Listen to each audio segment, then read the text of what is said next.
Boa noite, gente. Como vão? Tudo bem?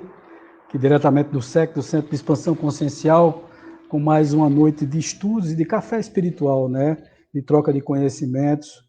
Eu gosto sempre de dizer que esse nosso contato é um contato para que nós troquemos informações, né? Porque, na realidade, eu não venho aqui como um professor, eu não venho aqui ensinar nada, nem ser dono da verdade absolutamente nada. Naturalmente, eu venho com o intuito de passar algumas informações adquiridas por mim, através da espiritualidade, dos livros, das informações que eu obtenho, tanto da seara espírita, como espiritualista, universalista. Hoje, trabalhando muito aqui no SEC com a apometria, com os processos de obsessão complexa, nos deparamos com alguns conceitos, né? Há muito tempo explicado pela doutrina espírita, desde os livros de André Luiz, psicografado por Chico Xavier, por Valdo Vieira, Evolução em Dois Mundos, nos domínios da mediunidade, e vários outros livros que vêm falando sobre os diversos tipos de obsessão. O interessante de tudo isso, gente, é que todas essas informações que André Luiz nos trouxe tinha uma solução dentro das casas espíritas no geral, uma solução bastante limitada, porque era limitada apenas a obsessões simples. Raros eram os centros espíritas que trabalhavam com a obsessão complexa, né? Que trabalhavam com o trabalho de desobsessão de uma forma mais rebuscada, levando em conta todos as características minuciosas de uma obsessão. Se nós formos aí olhar, né, quais casas espíritas hoje em dia, a não ser que tenham toda uma técnica de apometria e trabalho com apometria, quais casas trabalham com todas essas questões de parasitose, de vampirismo, de possessão, uma possessão mais profunda, de larvas de bactérias astrais, de miasmas. São poucas as casas que falam sobre isso, né? Se a gente for observar direitinho, poucas casas trabalham dessa forma. E hoje nós estamos trazendo aí esse tema, que é um tema, para mim, muito interessante, muito curioso. Eu queria discutir com vocês aqui, inclusive agradecer a frequência de vocês nas nossas lives, são sempre as mesmas pessoas que estão assistindo. Eu costumo dizer que quantidade não é qualidade, naturalmente nós temos um público pequeno, até pelo próprio nome, né? Muita gente olha esse nome e tem logo medo. Se a gente for falar em espíritos, as pessoas têm medo, e se for falar em vampiro, então, lembra logo de filme de terror e começa logo a ficar com medo do tema, sem nem antes avaliar o que é que nós vamos falar aqui. E, na realidade, o vampirismo energético e espiritual, que é o tema de hoje, é um dos temas bem curiosos e que são mais comuns nas nossas vidas do que nós possamos imaginar, né?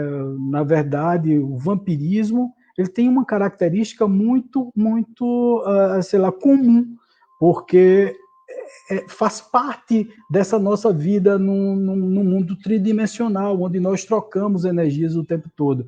Nós somos seres energéticos, portanto, se somos seres energéticos, nós tanto doamos energias como absorvemos energias das demais pessoas.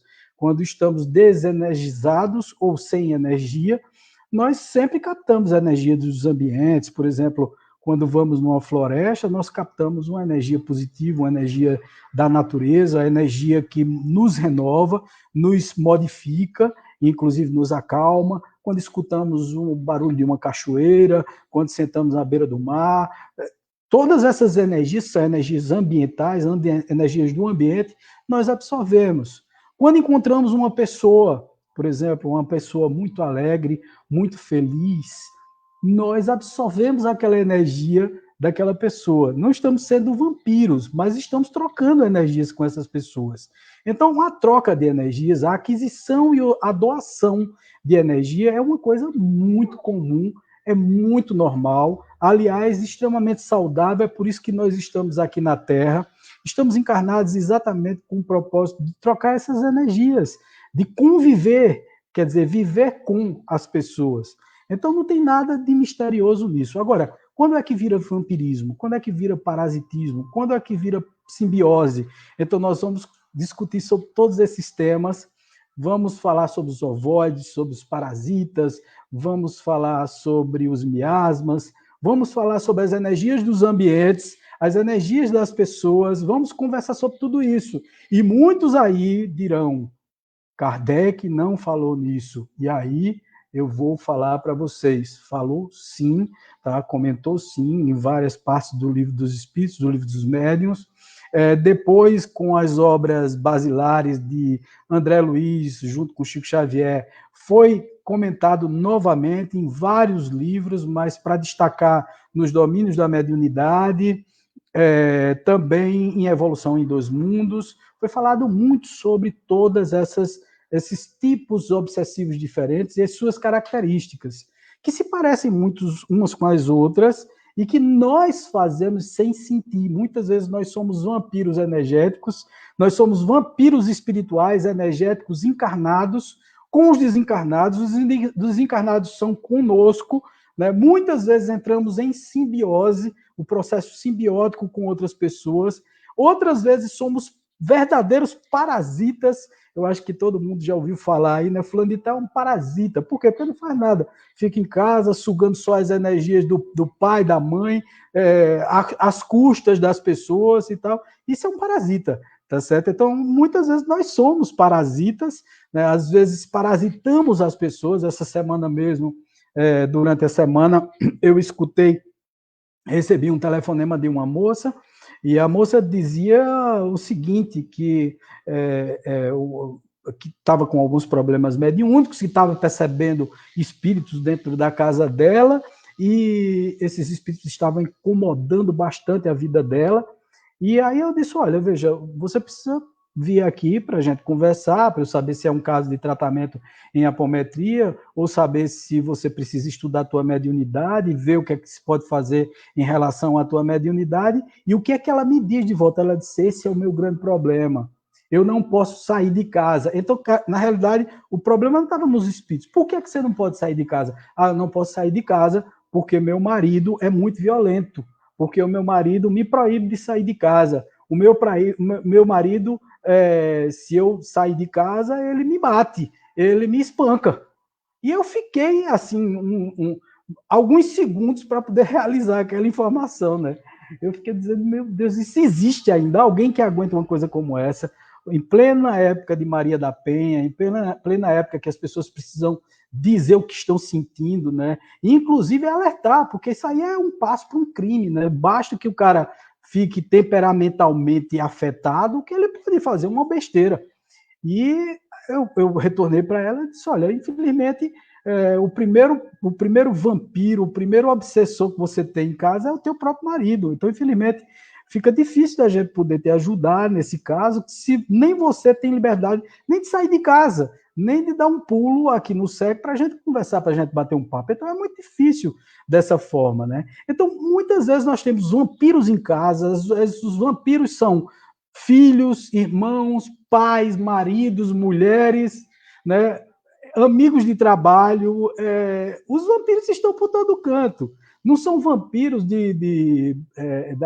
daqueles filmes, né, de terror que tem dentes afiados, etc. São vampiros energéticos, são vampiros que nos sugam as energias, e nós vamos estudar sobre isso hoje. Eu quero que vocês, assim, se vocês tiverem curiosidades sobre os vampiros, sobre tudo isso, por favor, perguntem, né? Entrem em contato comigo. Eu só quero dar aqui já um olá aqui para todas as pessoas que estão entrando: Flaviana, Célia, Amélia, Jussedi, Michele, Socorro Almeida, estão todos aqui assistindo.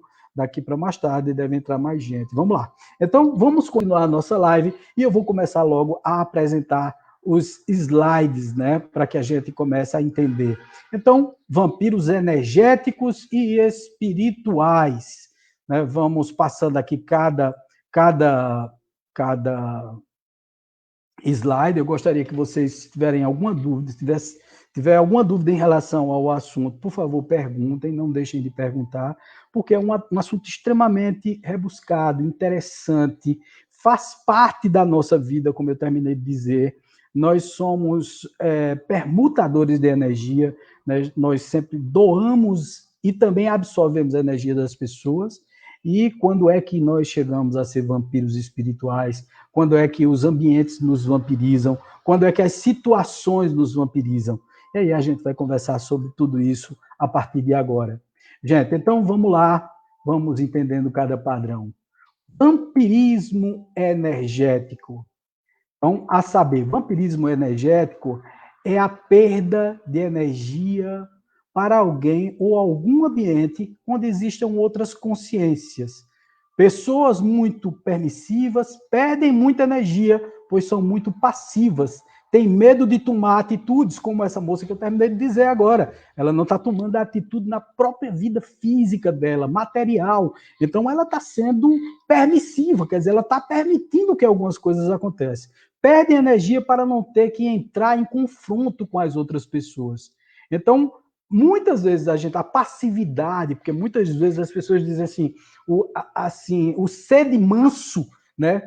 Seja uma pessoa mansa, seja uma pessoa calma, uma pessoa tranquila, é confundido com ser besta, com ser permissivo, com ser abrir mão de determinadas coisas, e a gente não pode abrir mão de determinadas coisas. Faz parte da nossa vida, é a nossa vida que está em jogo, é o nosso fluido vital que está em jogo. Quando nós somos sugados por essas energias, por essas entidades, pessoas, locais, etc., é porque nós estamos sendo muito passivas, estamos com medo de tomar atitudes, com medo de entrar em confronto com as pessoas. Então, é fundamental que a gente entenda isso já de cara, que muitas vezes somos nós mesmos que permitimos. Aliás, a maioria das obsessões, a maioria dos vampirismos energéticos e espirituais começa a partir de nós. O eu tem tudo a ver com esse processo de vampirização energética, tá?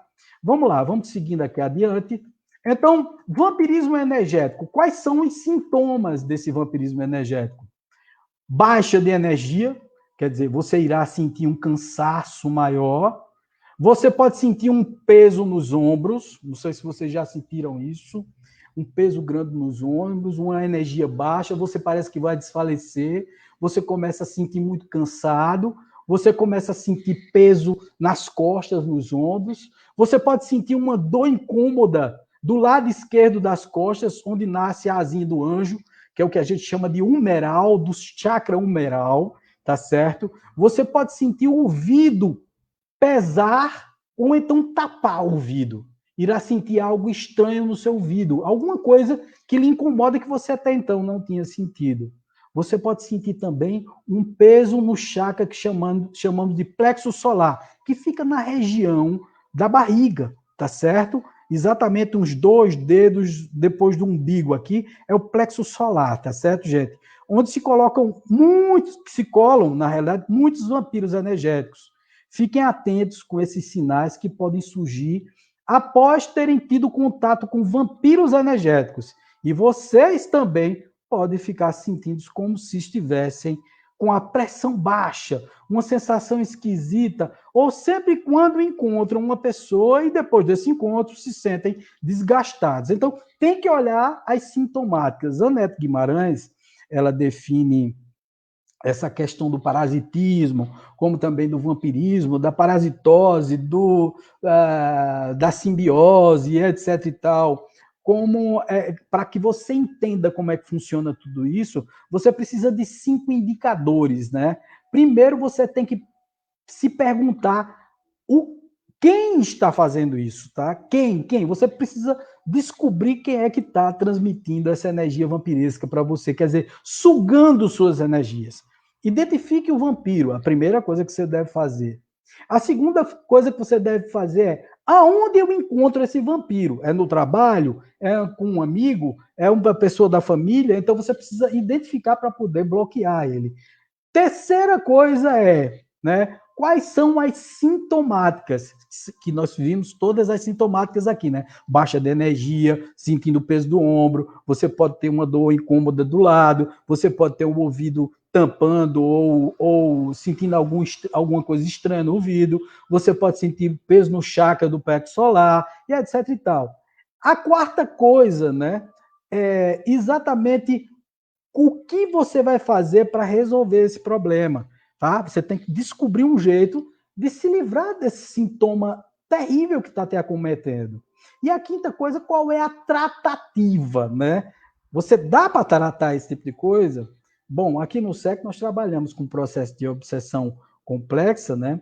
Trabalhando exatamente o processo de desobsessão, levando em conta diversos fatores, tanto as obsessões, as auto-obsessões, como as obsessões complexas, que tem tudo a ver com tudo isso que nós vamos conversar aqui, tá? Vamos lá. Como identificar os vampiros energéticos? Quer dizer, como você descobrir quem é que está lhe vampirizando? Se você não sabe que tal pessoa é um vampiro energético, como você irá se proteger dela? Nesse caso, você não teria o que fazer. Então, você precisa descobrir quem, né? Que é aquela coisa do quem. É um dos pontos, né? Dos 5 pontos. Quem está fazendo isso? Por exemplo, a pessoa está te sugando, mas você nem se ligou nisso. Como é que você vai agir? Como é que você vai agir quando você percebe que alguém está lhe sugando? Vamos lá. Mais do que isso. Por isso mesmo, primeiro, olhe, pare e pense. Tem alguém que sempre que eu encontro com essa pessoa, eu fico mal, sugado, sinto aquela energia densa, pesada? Bom, é uma pergunta que vocês podem se fazer aí e é uma pergunta bastante interessante. Mas vamos adiante.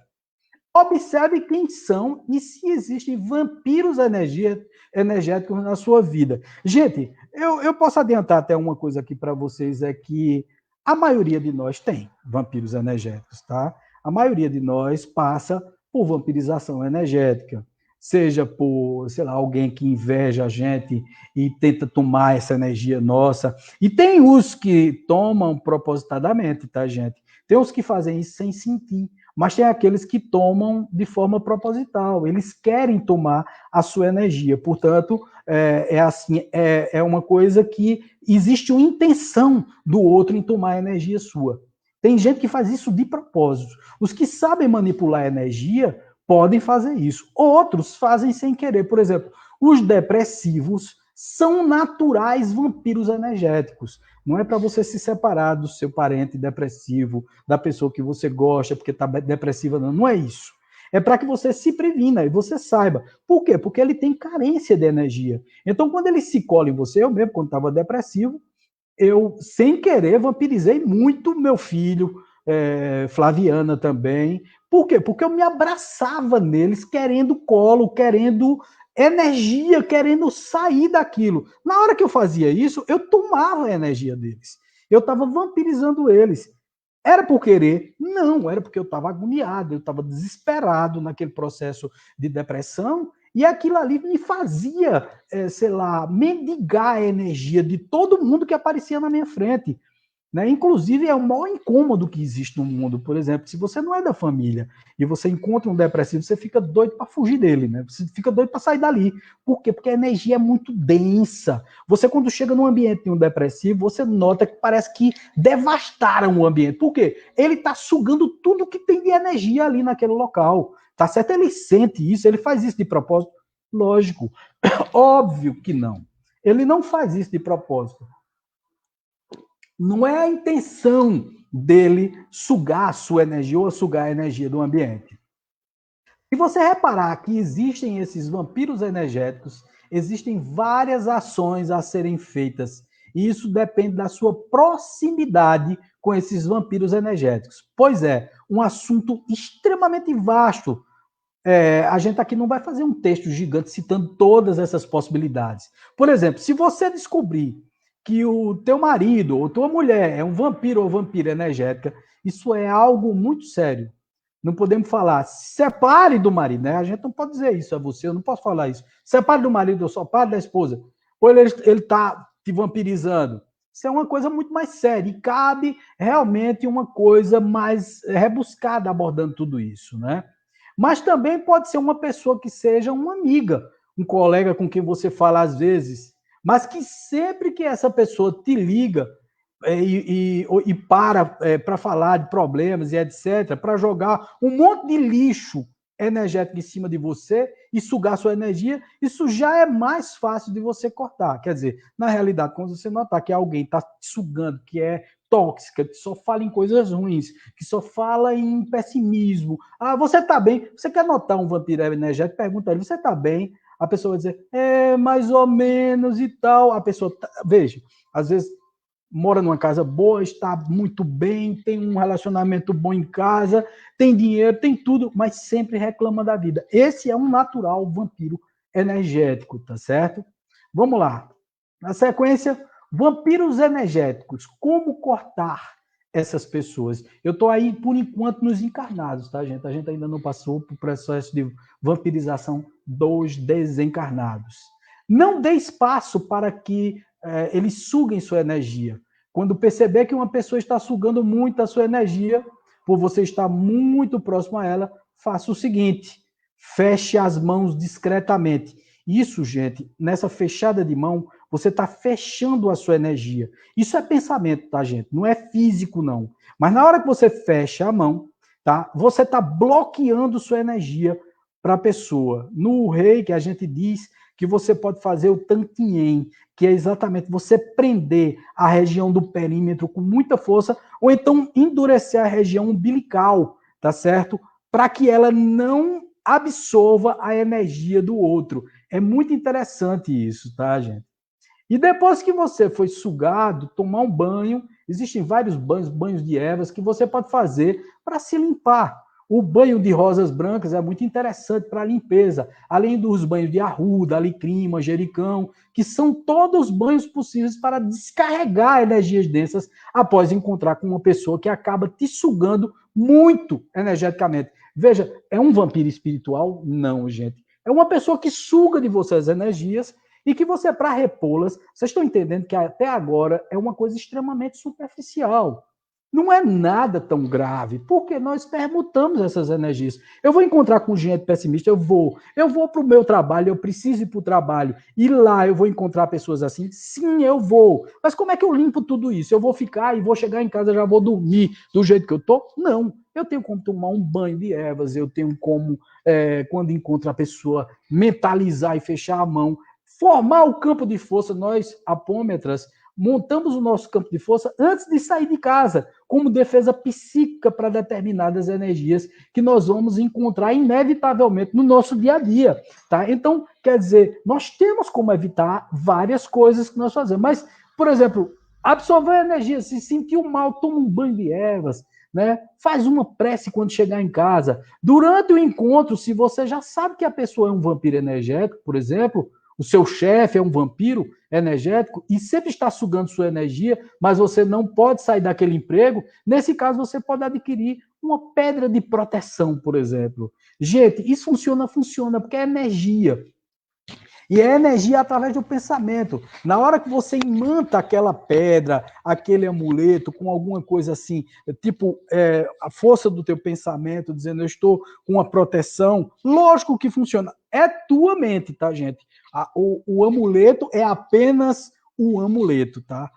A pedra, né, os colares e tal, por exemplo, eu estou aqui com algumas contas de Iemanjá, eu estou com umas pedrazinhas olho de tigre, eu estou com alguns penduricalhos no pescoço. Por quê? Porque eu imanto isso, eu coloco intenção nesses objetos para que eles me protejam psiquicamente e energeticamente, para que eles absorvam a pancada dessa energia que eu vou receber, tá? Então, as pedras e tal, tudo isso ajuda bastante, tá, gente? A gente ainda vai falar sobre as outras coisas, né? Porque é o seguinte, o pensamento é quem carrega a maioria dos pensamentos vampirescos, energéticos e espirituais. Então, tudo surge de você, gente. Veja.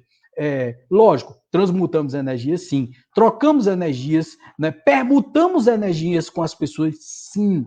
É inevitável, tá? Mas, para ter um processo vampiresco de energia, de espiritualizante e tal, mais profundo, mais agravado, como um parasitismo, como uma simbiose mais grave, etc. e tal, tudo isso é necessário que você realmente se abra demais para esse processo energético através dos teus comportamentos, dos teus vícios, das tuas atitudes, tá? Veja qual é a pedra do seu signo. Nós temos aqui um artigo no blog para a pedra de cada signo. Então, vocês podem encontrar isso na internet também, tá, gente? Vamos lá.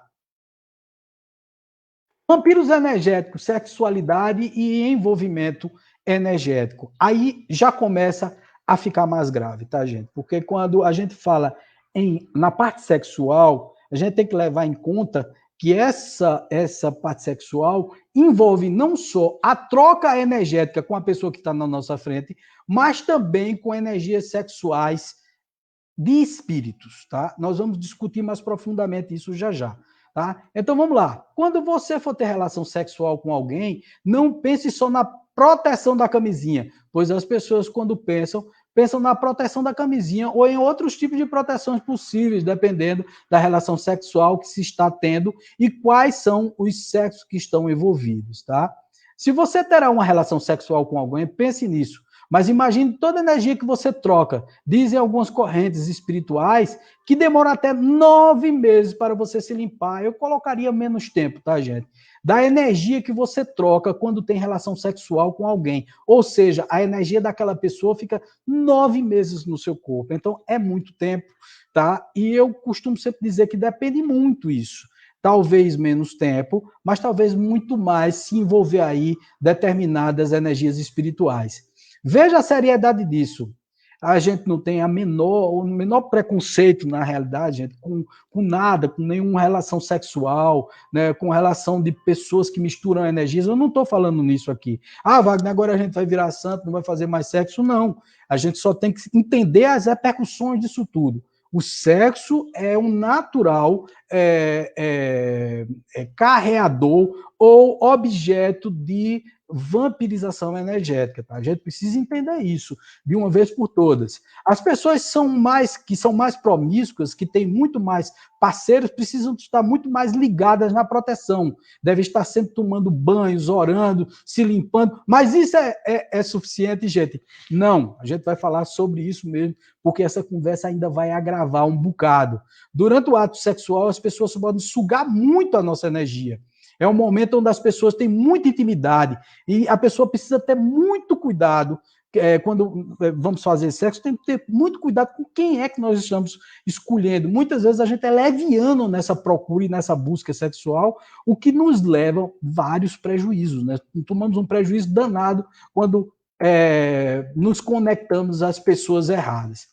E agora, vampirismo e parasitismo espiritual. Falamos só o material, onde tem as energias que são naturais, são os permutadores de energia, quer dizer, nós somos pessoas que trocamos energias com as outras pessoas, mas existe o vampirismo e o parasitismo espiritual. Esse muito mais grave, porque nós não vemos, nós não temos como, por exemplo, ao encontrar, já identificar, porque o espírito não está ali na nossa frente, então nós não podemos identificar imediatamente, eita, puxa vida, eu encontrei o espírito fulano de tal e ele está me vampirizando. Não, a gente não vê, a gente não consegue enxergar, pelo menos a maioria das pessoas não consegue enxergar.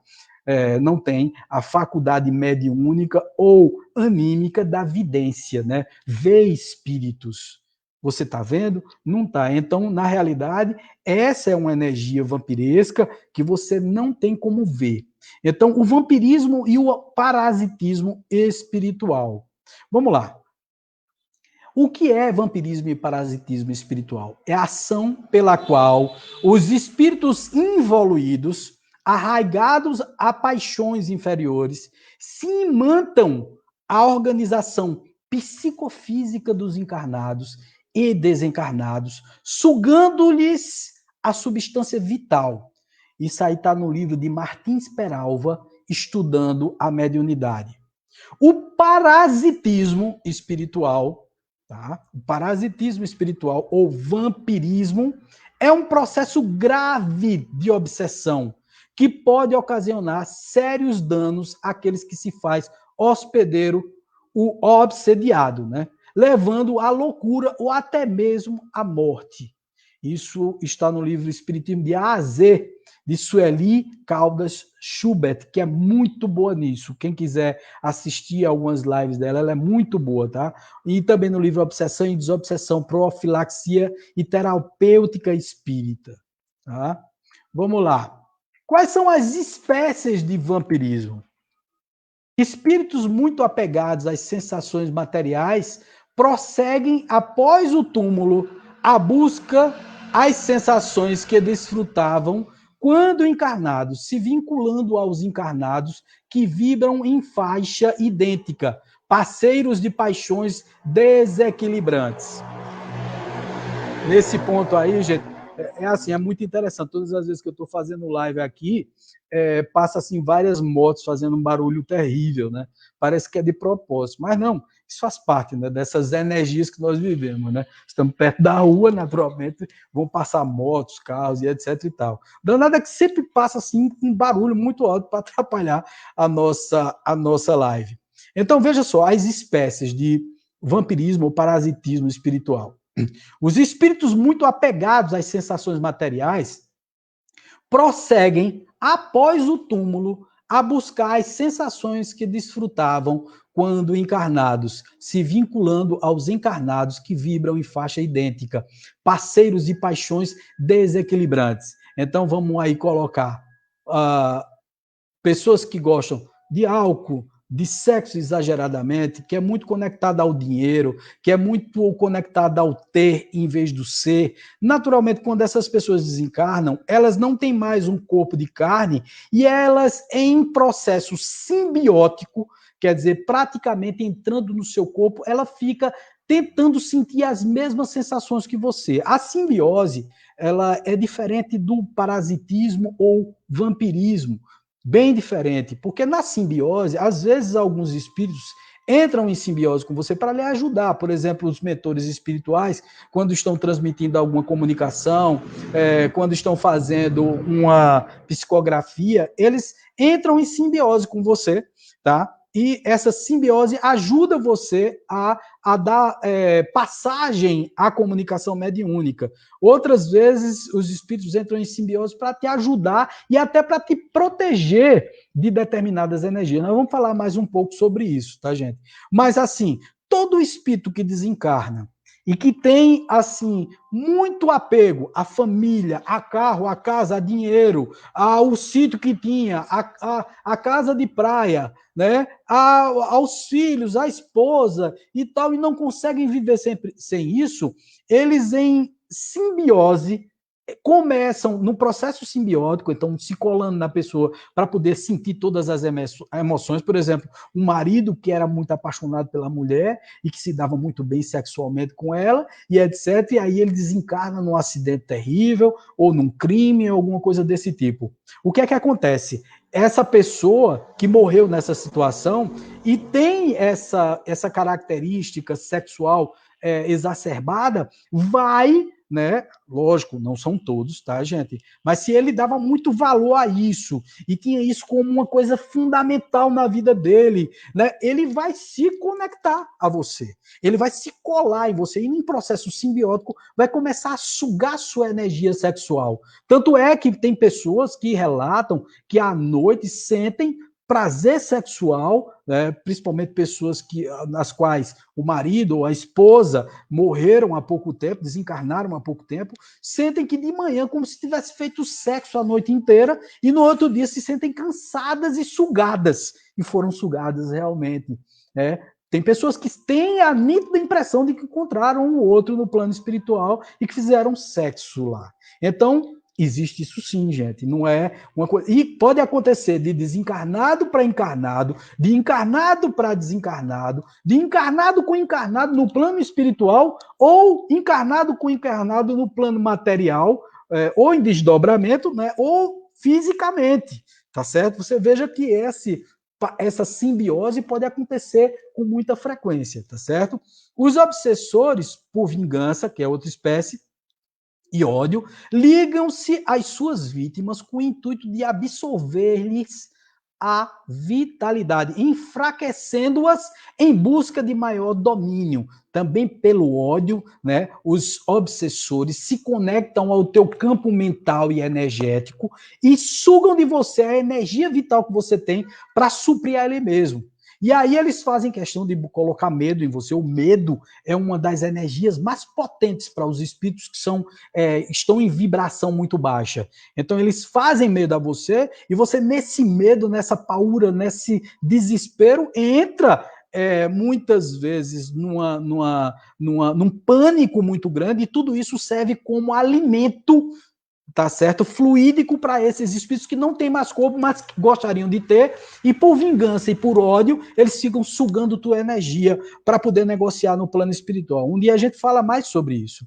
Existem aqueles que já libertos do corpo físico, ligam-se inconscientemente aos seres amados que permanecem na crosta terrestre, mas sem o desejo de fazer o mal, tá? Tem uns que se conectam, você fica altamente envolto em pensamentos, né? Nós temos um caso aqui que é muito curioso, nós não vamos aqui afirmar que isso está acontecendo com essa pessoa, mas essa pessoa, há um tempo que perdeu uma pessoa da família, um parente muito próximo, e essa pessoa vive em constante lamentação de que perdeu essa pessoa e tal, e vive assim, sugado por essa energia, tá certo? E muitas vezes o espírito está ali muito colado, primeiro porque o espírito foi para o plano espiritual, não tinha preparo para isso. Muitas vezes nós temos medo da morte, né?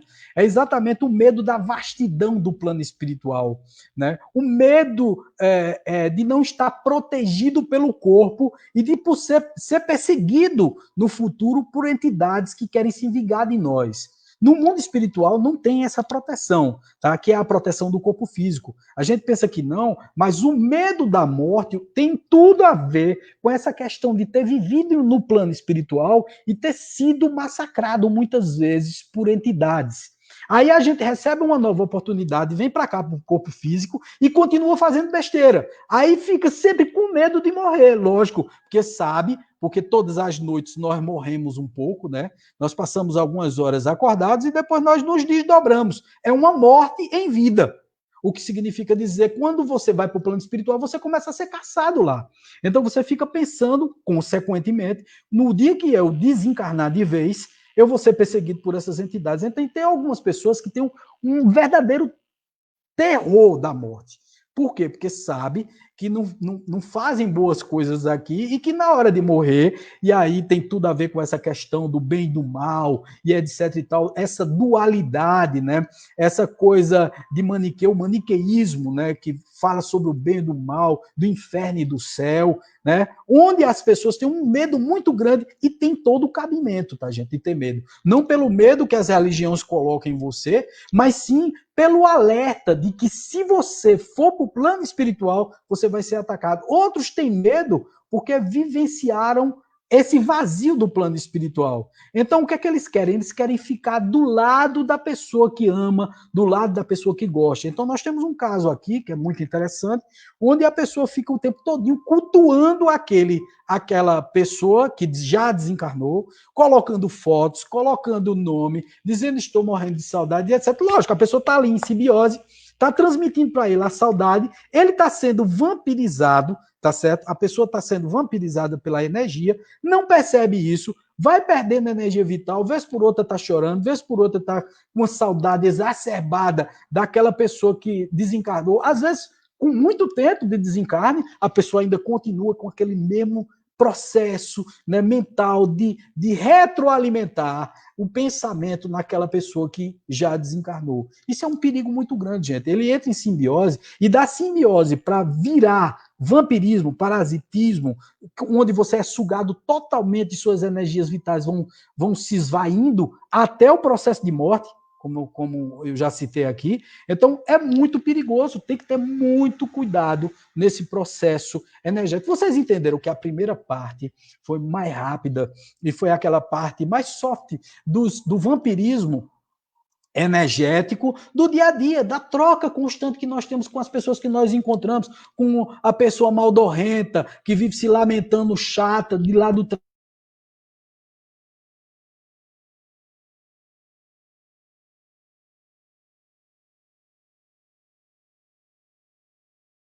ficam exigindo dos pais coisas. Essa é a parte mais tranquila, por incrível que pareça, da parte de vampirismo energético. Mas quando você passa para o espiritual, veja que a coisa fica cada vez mais grave. E a gente tem esse comportamento, por exemplo, de ficar o tempo todinho auxiliando o morto, tá certo? A pessoa já foi embora, já morreu, e você fica do lado de cá, ai meu Deus, porque não sei o quê, porque vai morrer, e vai todo esse processo, é extremamente complicado.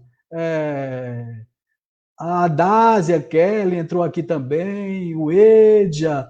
Boa noite para todo mundo, gente. Então, continuando aí, entre os encarnados existem pessoas que vivem permanentemente sugando as forças de outros seres humanos, que se deixam passivamente dominar. Então, isso aí é aquela parte que eu falei para vocês que é a mais comum, que acontece sempre. Então, você tem aí algumas imagens assim bem tenebrosas do vampiro espiritual, né? Você tem outra imagem aí, que são de pessoas que escravizam, espíritos que escravizam seres humanos, sugando a energia deles. E essa imagem aí, gente, ela é perfeita, viu? Tem vários espíritos que se comportam assim, dominam os outros, sugando as suas energias. Eu conheço várias pessoas que passam por esse processo, viu, gente? Obsessão simbiótica. O agente causal da simbiose é o desencarnado. O que é uma simbiose? Simbiose ela é comum nos reinos inferiores.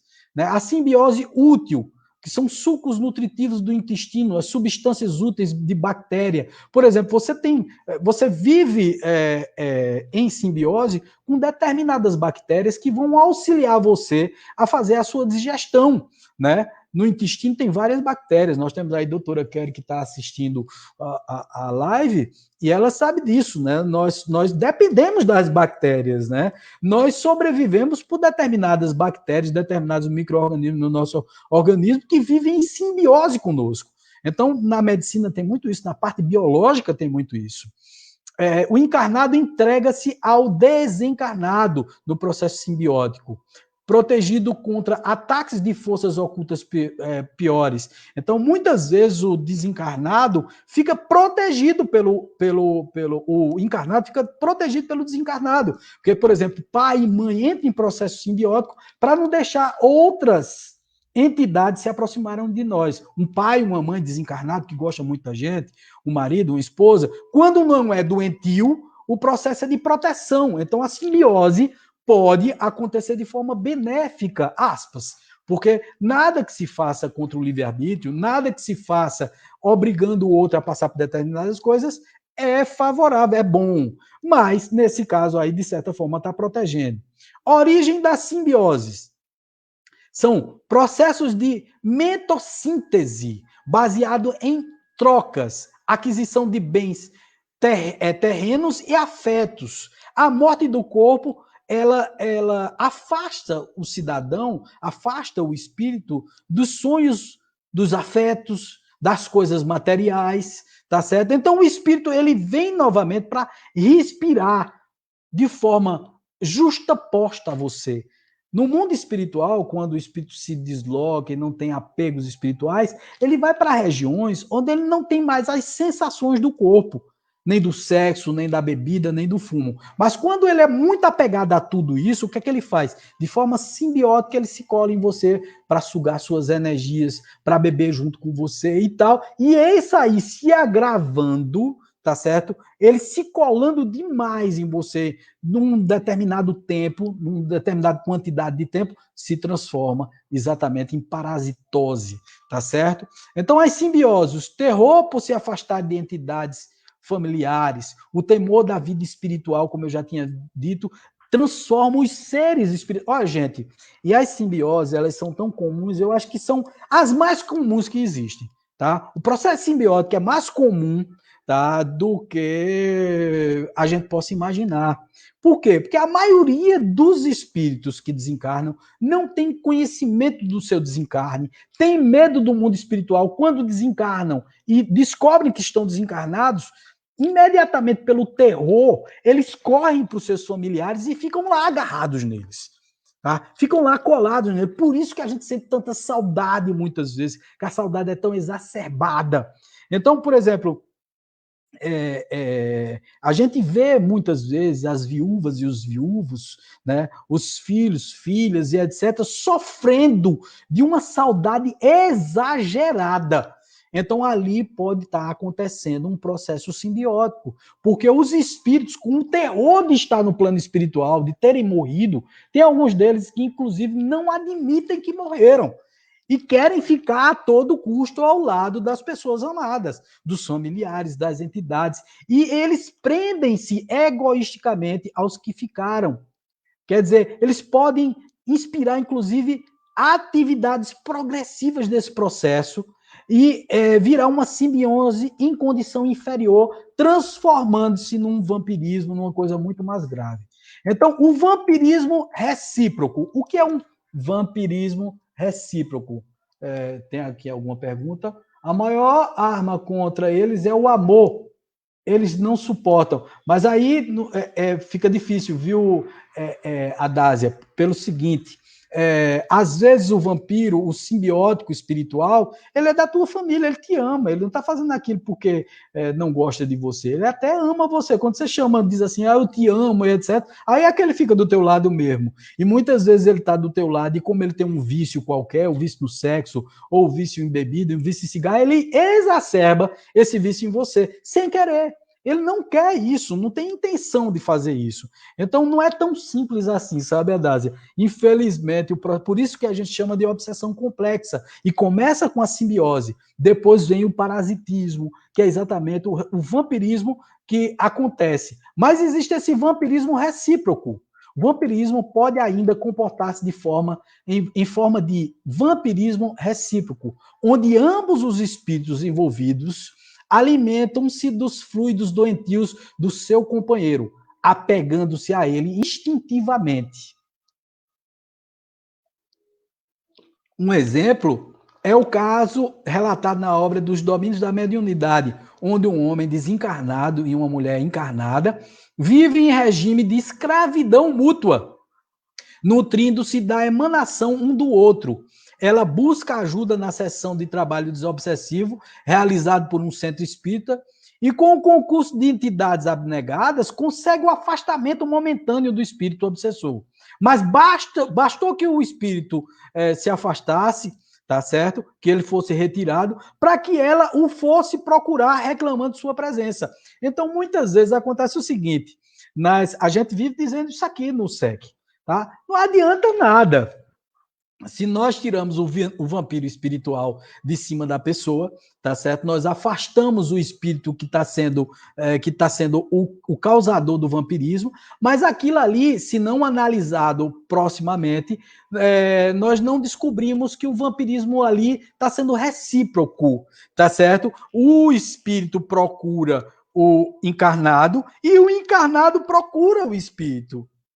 E aí, muitas vezes, quando a gente afasta, logo depois o Espírito chega para a gente e a gente diz assim, poxa, e nós não fizemos um acordo para você ir embora? Nós não afastamos você daqui? Nós não arrumamos um hospital para você se tratar? Sim, mas ele ou ela pensa o tempo todo em mim, fica o tempo todo me chamando. Então, nessa chamada, você conecta mentalmente, conecta-se novamente a esse espírito que está vampirizando. É o que a gente chama de vampirismo recíproco. Tanto o desencarnado precisa da energia do encarnado, quanto o encarnado fica chamando com saudades do desencarnado. Então, é um vampirismo recíproco. Tem muitos, viu, gente? Se a gente for contar aqui as pessoas que têm essa mesma atitude, vocês nem podem imaginar quão comum é esse processo de vampirismo recíproco, tá certo? Então você tem aí uma imagem, né, do espírito de uma mulher agarrando-se aí ao encarnado, e o encarnado com várias manchas, né, com um aspecto extremamente abatido e sugado. Eu conheci uma pessoa ultimamente que tem esse aspecto, exatamente esse aspecto desse rapaz. É impressionante como a pessoa tem esse aspecto, que é exatamente uma pessoa que está sendo vampirizado. É uma característica de uma pessoa vampirizada. né? Ela está com essa característica assim, chupada, sugada. Você nota logo, você olha para a pessoa, ela está pálida, e se você perguntar a ela, você fez exames e etc., ela vai dizer assim, se for no começo do vampirismo, ela vai dizer, fiz e não deu nada, né? Fiz e não acusou nada, mas ela está sendo sugada por um vampiro espiritual. Inclusive, quando é nessa área do sexo, né, eles são chamados, quando são mulheres, espíritos femininos sugando a energia masculina, são os íncubos. E os espíritos masculinos que estão sugando a energia feminina são chamadas de sucubos. Tá? Sucubos e incubos. Incubos femininos, espíritos femininos, e sucubos, espíritos masculinos, que lhe encontram de madrugada nas suas alcovas, né? Nas suas camas.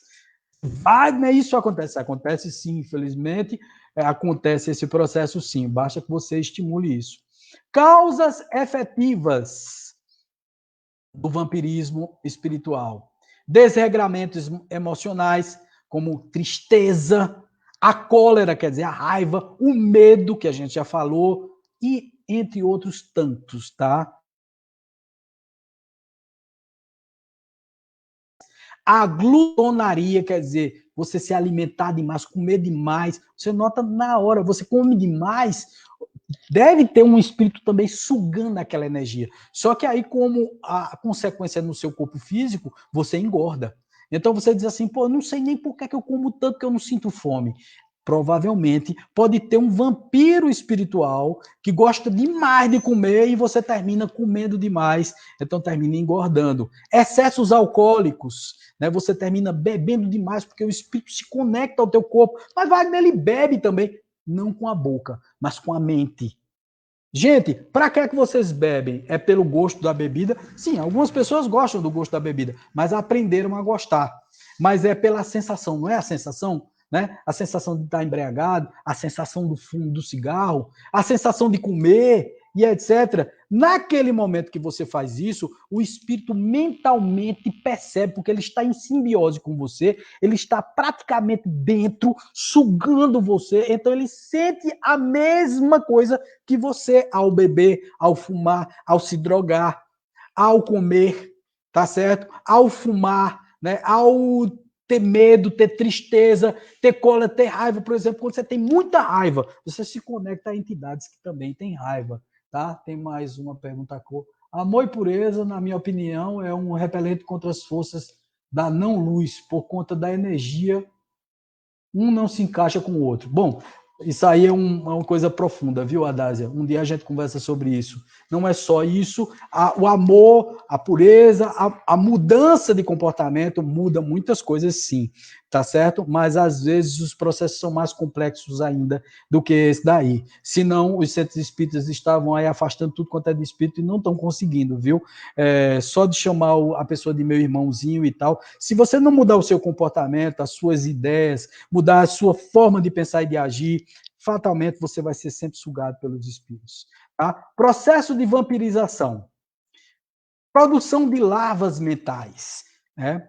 A cólera, a intemperança, os desvios dos sexos e as viciações da personalidade formam criações inferiores chamadas de larvas mentais, que são o alimento das entidades infelizes, portadoras de vigoroso magnetismo animal, contaminando o meio ambiente, onde quer que o responsável pela sua produção circule. Então, muitas vezes, as larvas astrais estão no teu quarto, na tua casa, né? Os videntes veem formas escuras, né? Formas bem tenebrosas dentro do teu ambiente doméstico. Formam nuvens de bactérias variadas, obedecendo ao princípio das afinidades. Quer dizer, naturalmente, todas essas bactérias, todas essas larvas mentais, elas se conectam ao teu ambiente doméstico porque você trouxe para casa. E aí, nisso, a Dásia tem razão, né? Quando, no processo de trazer para casa determinadas energias, né? Porque não utiliza o amor, de não perdoar, de não se doar às pessoas, você fica com muita raiva, muito ódio, muita cólera e tal. E tudo isso você traz junto com você todas essas densidades energéticas e que vão te espancar durante uma semana, 2 semanas, às vezes durante uma vida inteira, porque você não para de ter cólera. Um outro dia, eu conversando com uma pessoa, e ela me falou que teve um desdobramento onde ela viu a encarnação anterior dela e viu que foi assassinada, e depois confirmado por alguns mentores, ela foi assassinada quando era criança por um espírito, ela foi estuprada e etc, e reencarnou. Bom, ela tem várias intercorrências, essa pessoa tem vários problemas psíquicos, depressão, síndrome do pânico e etc. E aí, na tratativa, eu fazendo uma tratativa com ela, percebi que nós não teríamos sucesso. Por que não teríamos sucesso? Porque simplesmente ela não abre mão da vingança, ela não abre mão da cólera. Ela disse que não perdoa o espírito, tá? Então, como ela não perdoa, não tem como auxiliar energeticamente essa pessoa. Por quê? Porque ela está trazendo para si certas formas mentais, certas densificações de pensamento que não a permitem absorver as energias puras dos espíritos. Não é que o espírito que fez isso com ela está pedindo perdão a ela, mas é que no momento em que nós perdoamos, deixamos para lá isso e vamos viver a nossa vida ajudando ao próximo, nos desconectando de determinadas forças, as entidades espirituais conseguem energizar a nossa vida. Mas quando isso não é possível, quando isso é bloqueado de você mesmo, você tem ódio no coração, gente, não tem jeito. Você vai morrer disso. Você vai ter um problema muito sério. Eu não estou aqui querendo espantar ninguém. Só que é aquela história, né? O ódio, a vingança, o ressentimento, a tristeza, a agonia, né? E tudo que você transfere para o outro, você está pensando que está envenenando o outro. São venenos para você mesmo, gente. É um veneno que você toma pensando que está mandando para o outro. Eu tenho ódio. Sim, mas o que é que adianta tu ter ódio desse espírito, criatura? O que é que te adianta tu ter ódio dessa pessoa que te matou em uma outra existência? Tu tá tendo agora uma nova oportunidade. Abraça essa oportunidade com amor, com carinho, com vontade. Aí eu vou novamente para o lado de Adagio, né? O amor, nesse caso, faz toda a diferença, porque muda completamente o aspecto da pessoa, né? Faz com que a pessoa tenha um processo de limpeza energética e espiritual. Tá certo? Você tem aí os implantes, né, e aparelhos parasitas que são colocados na tua cabeça, baseado nos teus pensamentos. Tudo vem do teu pensamento, tá, gente? Ou das personas, ou de energias trazidas de encarnações passadas, de alguns karmas que você precisa viver, e de algumas pessoas atreladas a você, mais fortes em você, que é essa persona do ódio, da vingança, né, que já matou e tal, e esses aparelhos parasitas são colocados em você. Os implantes de larvas, que são larvas mentais, tudo isso tem a ver com esse processo de vampirização. O contágio, né? Vamos lá. Para nutrir-se desse alimento, o desencarnado agarra-se aos companheiros de ignorância, ainda encarnados, sugando-lhes a substância vital, que é o seu prana, o seu fluido vital universal que está em você. E você começa a murchar. Tem pessoas que estão murchinhas, parece mais uma flor que perdeu o vício, uma flor que perdeu sei lá, que está desidratado. Tem gente que desidrata com o processo de vampirização. Vou dizer para vocês que logo quando eu me livrei do álcool, me livrei disso tudo, eu emagreci exageradamente. Eu estava sugando, estava sendo sugado pelos espíritos, tá? Demorou algum tempo para que eu recuperasse novamente a minha vitalidade. Eu fui muito sugado, mas muito sugado mesmo. Então, assim, em pouco tempo eu perdi muito peso. Foi uma coisa impressionante. Eu fiquei, inclusive, assim, parecendo que estava doente. Porque realmente, sabe, e sem fazer dieta, sem fazer nada, eu perdi muito, mas muito mesmo, tá? Graças a Deus que não afetou a minha saúde física, etc. Eu comecei a reagir e comecei a fazer as coisas e tal, e graças a Deus recuperei. Mas eu fui muito vampirizado, mas muito mesmo. Inferiores exploram na defensiva e explica a técnica utilizada pelos espíritos vampirizadores, situando-a nos processos de hipnose. Veja, é um processo hipnótico onde ele começa a sugar, tá certo? Por ação do hipnotizador, o fluido magnético derrama-se no campo mental do paciente voluntário, que lhe obedece o comando. Uma vez neutralizada a vontade do sujeito, as células nervosas estarão subjugadas à invasão dessa força. Os desencarnados de condição inferior, consistente ou inconsistentemente, utilizam esse processo na cultura do vampirismo. Então, quer dizer, é uma coisa retroalimentando a outra. Por isso que eu disse que não tem nada fácil nesse processo. Não é um simples, irmãozinho, vá para a luz. Não tem nada a ver com isso, gente. Olha, é lógico, tem muitas vezes se soluciona assim, dizendo, amigo, olha, você está equivocado, etc e tal. Mas ele se desconecta em determinado tempo, depois ele volta.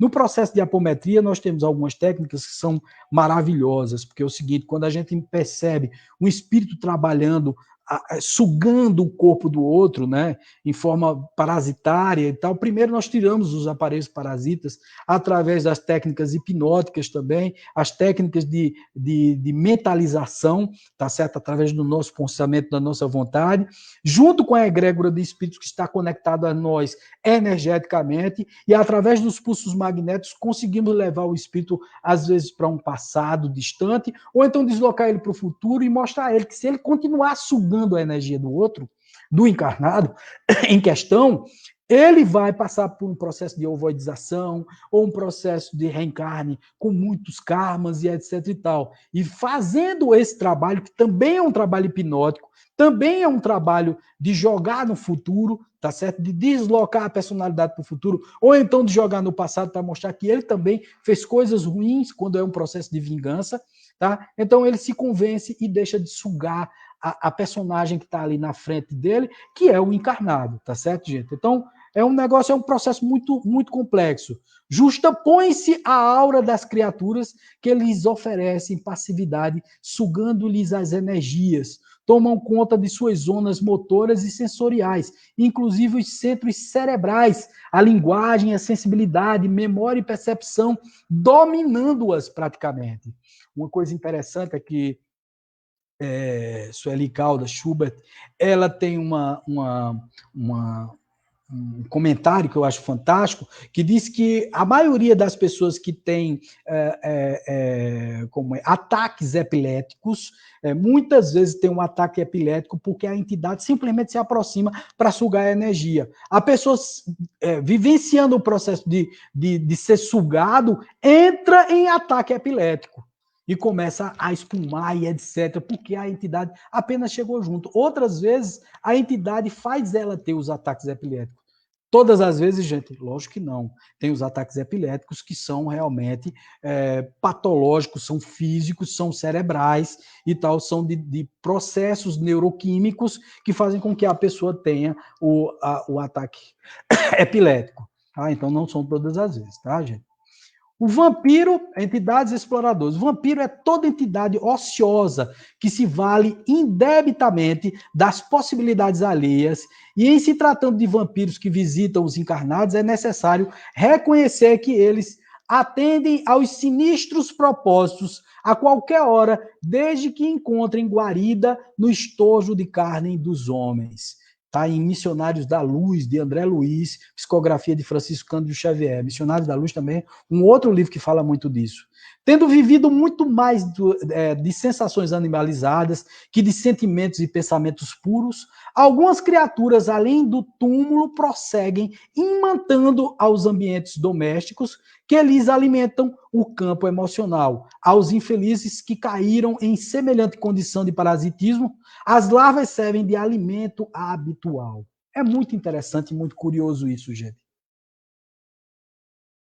Em Evolução em Dois Mundos, livro de André Luiz, né, psicografado por Francisco Cândido Xavier e Valdo Vieira, você tem aí, ó, no livro Evolução em Dois Mundos, André Luiz compara os parasitas, vampiros, existentes nos reinos inferiores da natureza, aos parasitas espirituais, pois os meios utilizados pelos desencarnados que se vinculam aos que permanecem na esfera física obedecem os mesmos princípios de simbiose prejudicial, reportando-se aos ectoparasitas os que limitam as suas ações às zonas da superfície, como os mosquitos sobre a pele. E os endoparasitas, os que se alojam nas reentrâncias do corpo, a que se impõe como a infestação de elementos soprófagos. O autor traça um importante paralelo entre esta ação e a ação dos obsessores. Então, você tem aí os ectoparasitas e o endoparasita, tá? E vamos ver o que é cada coisa dessa aí no aspecto do desencarnado, tá? O desencarnado, agindo como ectoparasita, absorve as emanações vitais dos encarnados, que com eles se harmonizem. São os que se aproximam eventualmente dos fumantes, dos alcoólatras e de todos aqueles que se entregam aos vícios, desregramentos de qualquer espécie. Quer dizer, são os que de vez em quando, eventualmente, se aproximam. Eles são chamados de ectoparasita, tá? Que é para fora, ele está ainda fora do teu campo mental. Ele só, na hora que você está bebendo, na hora que você está fumando, na hora que você está fazendo sexo, ele se aproxima de você.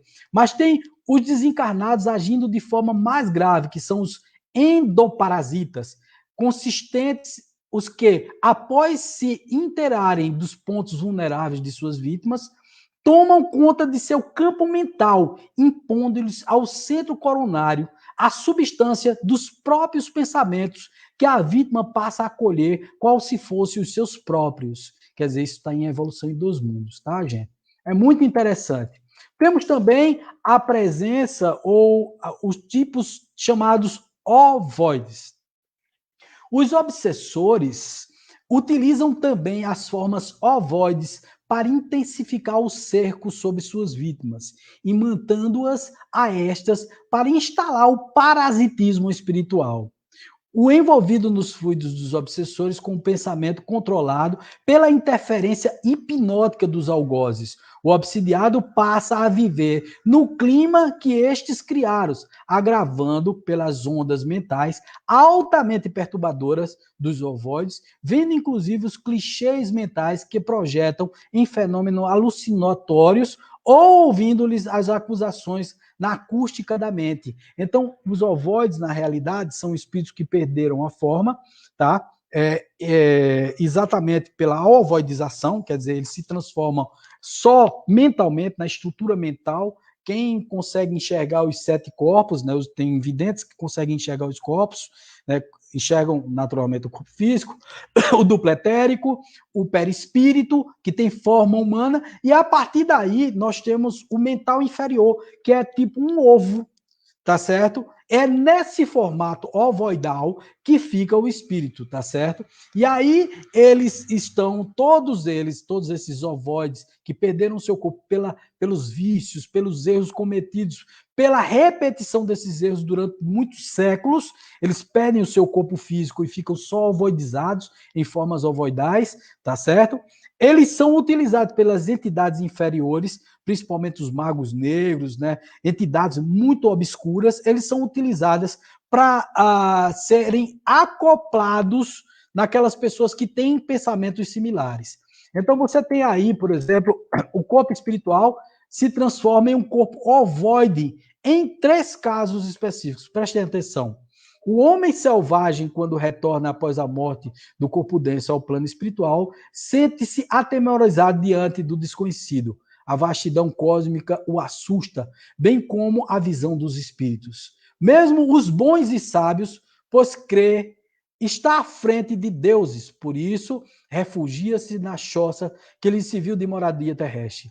Anseia por tornar-se a taba onde vivera e ao convívio dos seus alimentar-se das suas vibrações do que lhe são afins. Nestas condições, estabelece-se nele o monoideísmo, quer dizer, uma ideia só quer aquilo. E isto é ideia fixa, abstraindo-se de tudo mais. O pensamento lhes flui da mente, permanece o circuito viciado continuamente. É o monoideísmo auto-hipnotizante, não havendo outros estímulos, os órgãos do corpo espiritual se retraem ou se atrofiam, tal como ocorre aos órgãos do corpo físico. E aí eles se transformam num ovoide. Eles perdem a forma perispiritual e ficam acoplados às pessoas que têm ainda o corpo, tá certo?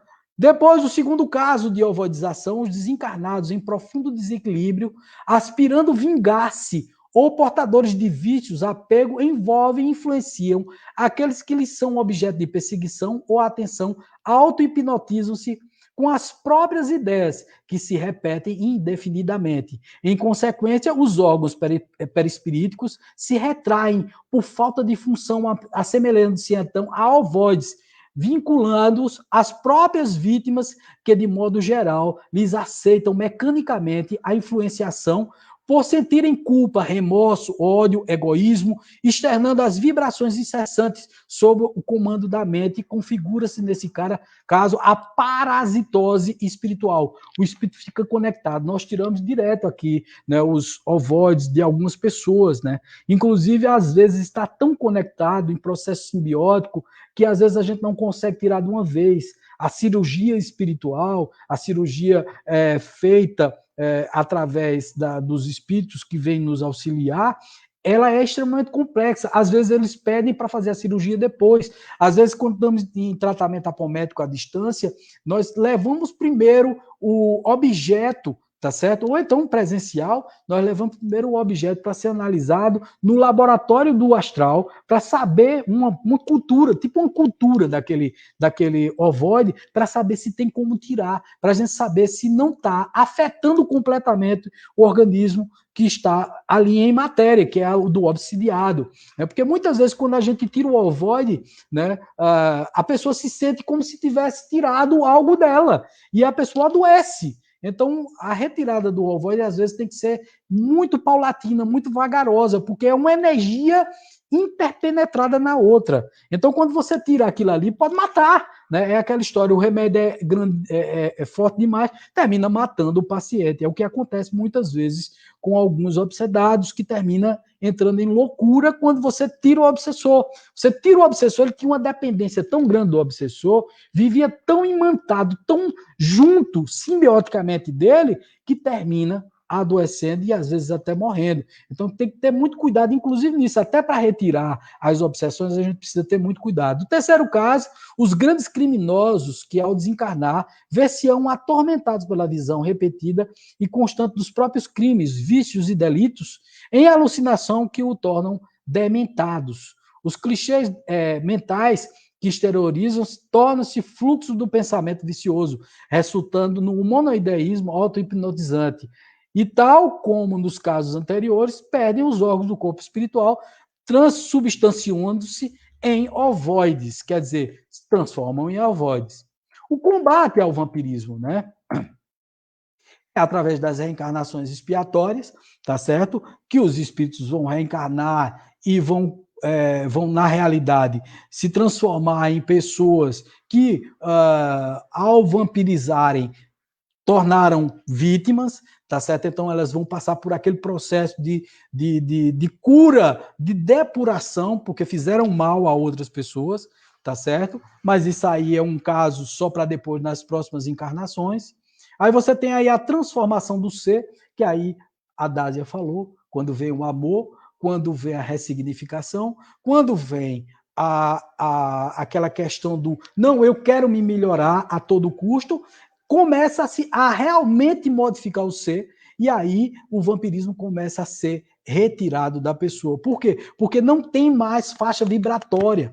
A arma fundamental de combate ao vampirismo é a transformação do ser, visando as melhores condições do seu campo eletromagnético. Assim, quem sofre com tal influência espiritual negativa pode dela se livrar através do serviço do bem, com a prática do amor ao próximo, ao reconhecer sua culpa.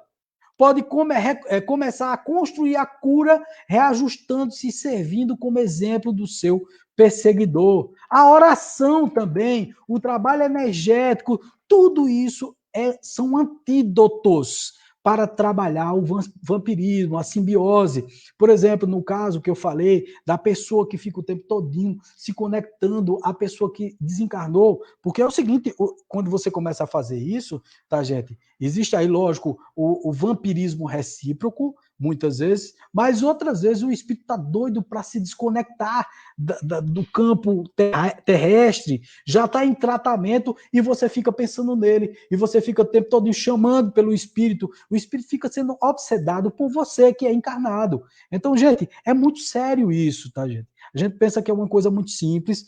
Não, eu estou o tempo todinho chorando e aperreado porque fulano de tal morreu e etc. Estou o tempo todinho lamentando. Tem gente que faz questão de divulgar isso. Veja só, parece até uma coisa, sei lá, mórbida. O tempo todinho, ai meu Deus, quanta saudade de você. Aí coloca lá a foto e etc. E toma latomia, toma chora e etc. O que é que você acha que está fazendo com isso? Primeiro você está obsedando o teu desencarnado, o teu parente que já morreu, que está doido para se tratar no plano espiritual. Segundo, você pode estar alimentando um vampirismo. A pessoa pode estar conectada a você e você demonstrando que não quer soltar ele, ele também não quer soltar você.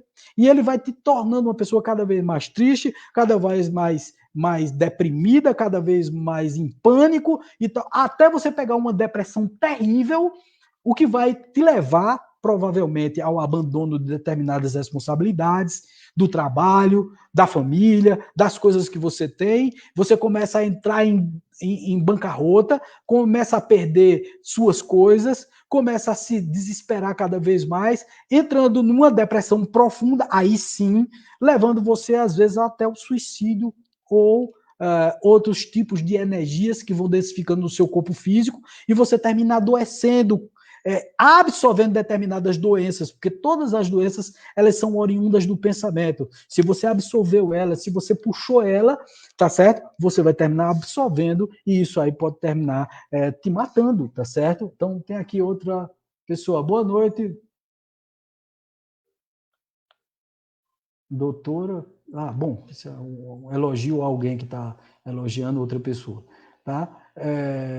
Vamos lá, tem o Eja, a Dásia, Ivanilda e várias pessoas aqui assistindo. Amélia, Michele, obrigado aí por toda a assistência. Vamos lá. Então, nós escolhemos todas essas informações, gente, exatamente no livro nos livros de André Luiz, tá certo? Então vocês podem aí pegar a Evolução em Dois Mundos, Missionários da Luz, Nosso Lar, O Brejo da Vida Eterna, os livros de Robson Pinheiro, Energia, A Marca da Besta, Legião, Senhores da Escuridão, todos esses livros que falam sobre energias, tá? Eles retratam essas imagens do plano espiritual que nós deveríamos saber que existe, né? Que nós ignoramos, que muitas vezes não queremos entender que existe um processo onde, se você não tomar cuidado, se você não se cuidar, você pode realmente adoecer, e adoecer de uma forma irreversível, né? O vampirismo energético e espiritual, tá certo? Ele é extremamente perigoso, tá? Ele pode realmente causar, assim, situações onde você não tem mais volta, não tenha mais volta. Então é importante que a gente entenda isso de uma vez por todas, que o vampirismo existe aquele energético, corriqueiro do dia a dia, da troca de energias com as pessoas que nós conhecemos, que faz parte do nosso ciclo familiar, de amizade, as pessoas dos ambientes, e tem esses que são mais graves, são mais incisivos e podem realmente prejudicar a nossa vida, tá certo? Então, gente, foi esse o recado que eu tinha para dar hoje para vocês. Eu vi que houveram assim alguns comentários, né? A Dásia coloca aqui o amor, e ele coloca aqui, nossa, que triste, ela não entende que o perdão serve muito mais para ela.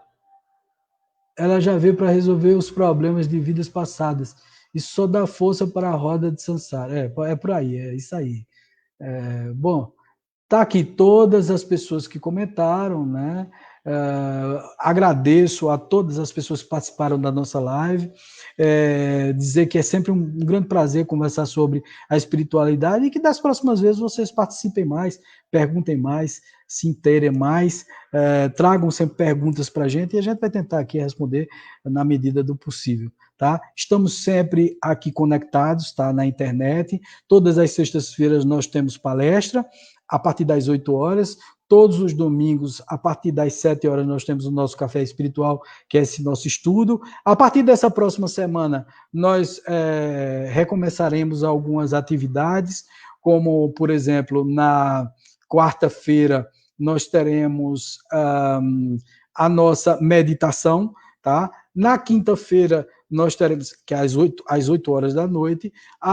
Na quinta-feira, nós teremos nossa reunião mediúnica presencial com os tratamentos apométricos e só. Tá certo, pessoal? Um beijo no coração de vocês. Sim, e no sábado, esquecendo já, no sábado nós teremos o nosso projeto de musicoterapia. Vai ser muito bacana. Quem tiver interesse, entre em contato conosco para que a gente possa passar aí endereço, essa coisa toda. E aí a inscrição tem que ser prévia, porque são poucas pessoas que nós podemos admitir aqui pela pandemia e também pelo espaço que é pequeno. Tá, pessoal? Então, querendo entrar em contato conosco, é no 81998146555. Beijo forte no coração, paz, luz, sempre, sempre. Tchau.